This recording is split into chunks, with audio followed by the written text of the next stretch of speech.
ଜୟ ଜଗନ୍ନାଥ ସାଙ୍ଗମାନେ ଆପଣମାନଙ୍କୁ ଆଜିର ଭିଡ଼ିଓକୁ ସ୍ୱାଗତ ଜଣାଉଛି। ସକାଳୁ ସକାଳୁ ଏତେ କୁହୁଡ଼ି ପଡ଼ୁଛି ଯେ ସକାଳୁ ଥଣ୍ଡାକ କୁହୁଡ଼ି ଯେ ଉଠି ବି ହେଉନି।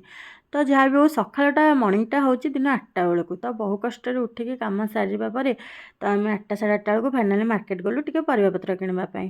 ତ ସଣ୍ଡେ ଯେହେତୁ ଥିଲା ତ ପରି କହିଲେ ମାମା ଆଉ ଟିକେ ଦହିବରା ଖାଇବା, କାହିଁକିନା ଘରେ ଆଜି ଆମେ କିଛି ବ୍ରେକଫାଷ୍ଟ ବନେଇ ନଥିଲି, ତ ଘରେ ବି କିଛି ବ୍ରେକଫାଷ୍ଟ କରିନଥିଲୁ। ତ ପରି କହିଲେ ମାମା ଟିକେ ଦହିବରା ଖାଇବା ପାଇଁ। ତ ମୋତେ ବି ବହୁତ ଜୋର ଭୋକ ଲାଗୁଥିଲା, ତ ମାଝି ମିଶିକି ଟିକେ ଦହିବରା ଖାଇଦେଲୁ। ଆଉ ପରେ ଟିକେ ଆଇସ୍କ୍ରିମ୍ ଖାଉଥିଲି, ତ ମୋତେ ବି ଟିକେ ଦେଇଦେଲେ।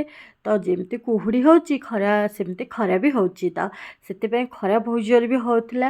ତ ସେଥିପାଇଁ ଟିକେ ଆଖୁ ଜୁସ୍ ଦେଖିଲୁ, ତ ଟିକେ ଆଖୁ ଜୁସ୍ ବି ପିଇଦେଲୁ। ପରି ଆଉ ମୁଁ ମିଶିକି ଟିକେ ଆଖୁ ଜୁସ୍ ପିଇଦେଲୁ। ତାପରେ ଘରକୁ ଆସିକି ସାଙ୍ଗେ ସାଙ୍ଗେ ମୁଁ ବନେଇଦେଲି ଅଣ୍ଡା ଭୁଜିଆ। ଯେହେତୁ ଆଜି ସଣ୍ଡେ କିଛି ନନଭେଜ୍ ହେଇନଥିଲା, ତ ଟିକେ ଅଣ୍ଡା ଭୁଜିଆ ବନେଇଦେଲି। ତାପରେ ପରେ ନେଇକି ଆସିଥିଲେ ମେଳାରୁ ଯେଉଁ ଜିନିଷ ଗୁଡ଼ାକ ପର୍ସ ଟିକେ ଦେଖା ଦେଖି କରିଦେଲେ। ଯଦି ଆପଣମାନଙ୍କୁ ଆମ ମିନି ବ୍ଲଗ୍ ଭଲ ଲାଗିଲା ଭିଡ଼ିଓକୁ ଲାଇକ୍ ଆଉ ଚ୍ୟାନେଲ୍ ସବସ୍କ୍ରାଇବ୍ କରି ଯାଆନ୍ତୁ।